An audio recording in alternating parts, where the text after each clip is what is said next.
ஸ்ரீராமர் சீதா பிராட்டி அன்னையின் திருப்பாதங்களை பற்றினால் நன்மையும் செல்வமும் நாளும் நல்குமே, திம்மையும் பாவமும் தீந்து போகுமே, ஜென்மமும் மரணமும் இன்றி தீருமே, இம்மையில் ராம எனும் 2 எழுத்தினால். என் பெயர் நாகசெல்வி. என் பதிவு எண் 802. இன்றைய தலைப்பு கல்லை பெண்ணாக்கிய திருவடியின் பெருமை பற்றி பேச வாய்ப்பளித்த சோனாராம் அண்ணா சக்தி அண்ணி அவர்களுக்கும், திரு முருகேசன் அண்ணா கவிதா அவர்களுக்கும், இக்குரூப்பை உருவாக்கிய சேதராமன் அண்ணா அண்ணி அவர்களுக்கும், இதில் பங்கு பெறுகின்ற நடுவர்கள் அனைவருக்கும், நம் உறவுகள் அனைவருக்கும் முதற்கண் வணக்கத்தை தெரிவித்துக் கொள்கின்றேன். கல்லை பெண்ணாக்கிய திருவடியின் பெருமை. திருவடிகளை பற்றி பெருமைகளை பேச அழைத்துள்ளீர்கள். 5 கரத்தனை ஆணை முகத்தினை இந்தின் இளம்பிரை போலும் ஏற்றனை நந்தி மகன்தனை ஞான கொழுந்தினை புந்தியில் வைத்தடி போற்றுகின்றேனே. திருமூலர் திருமந்திரத்தில் முதல் கணபதி துதி பாடுகிறது. புந்தியில் வைத்து அடி போற்றுகின்றேனே என்று பாடுகின்றார். உலக பொதுமறையாம் திருக்குறளில் நம் திருவள்ளுவர் கடவுள் வாழ்த்து அதிகாரம் 1 கடவுள் வாழ்த்து 10 பாடல்களில் அடிகள் பற்றி பாடுகின்றார். கற்றதினால் ஆய பயனங்கள் வாளறிவன் நற்றாள் தொழார் எனின் என்று தாள் பற்றியும், மலர்மிசை ஏகினான் மானடி சேர்ந்தார் நிலமிசை நீடு வாழ்வார், தனக்கு உவமை இல்லாதான் தாழ் சேர்ந்தாருக்கு அல்லால் மனக்கவலை மாற்றல் அரிது என்று தாழ் அடி என்று பாடுகின்றார்கள்.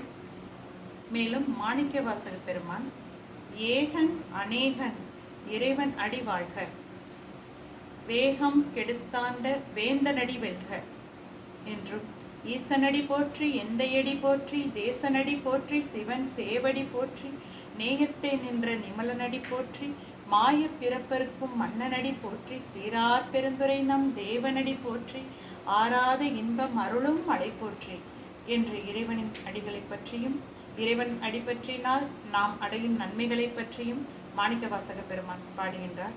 5ஆம் திருமுறை திருநாவுக்கரசர் அவர் மாசில் வீணையும் மாலை மதியமும் வீசு தென்றலும் வீங்கில வேலையும் மூசு வண்டரை பொய்கையும் போன்றதே ஈசன் எந்தன் இணை அடி நிழலே.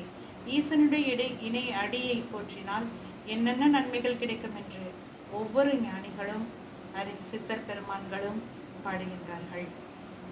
மேலும் வேதாந்த தேசிகர் ஓர் இரவில் 1000 ஸ்லோகங்கள் பாடுகின்றார்.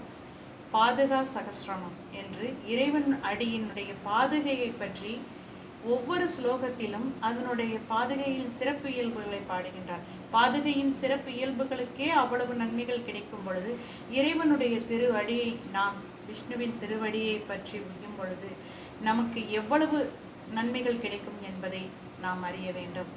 புரட்டாசி மாதம் என்று இல்லாமல் ஒவ்வொரு நாளிகையும் நாம் ஸ்ரீ ராமபிரானின் சீதா பிராட்டி அன்னையின் திருவடியை நினைத்து நினைத்து நினைத்து மனமுருகி வேண்டி பாட வேண்டும். கௌதம மாமுனிவர் தன் மனைவி அகல்யா இழைத்த தவறுக்காக கல்லாய் மாறிவிடு என்று ஒரு சாபத்தை அருள்கின்றார்.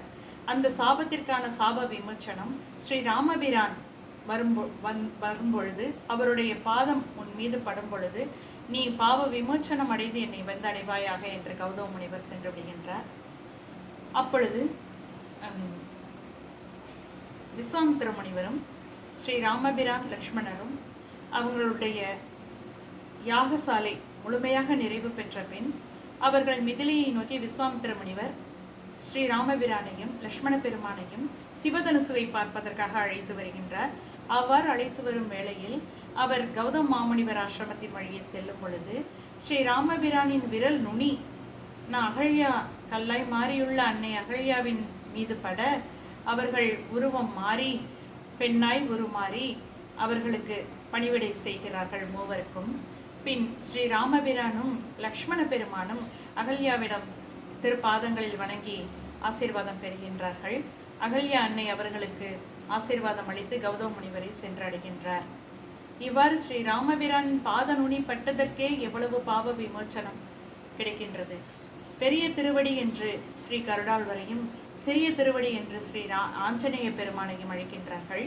ஸ்ரீ ராமபிரானின் பட்டாபிஷேகம் நடக்கும் பொழுது அவர்கள் இருவரும் ஸ்ரீ ராமபிரான் சீதா பிராட்டி அன்னையின் திருப்பாதங்களையே பார்த்து கொண்டிருக்கின்றார்கள்.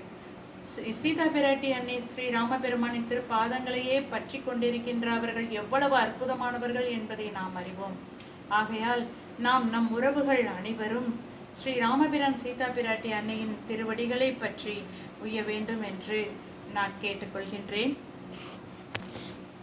ஸ்ரீ ராமபிரான் சீதா பிராட்டி அன்னையின் திருவடிகளை பற்றி நம் உறவுகள் ஒவ்வொருவரும் மிகுந்த மகிமையை அடைய வேண்டும், நன்மையை அடைய வேண்டும் என்று கூறி அடுத்த பதிவில் தங்களை சந்திக்கின்றேன். நன்றி, வணக்கம்.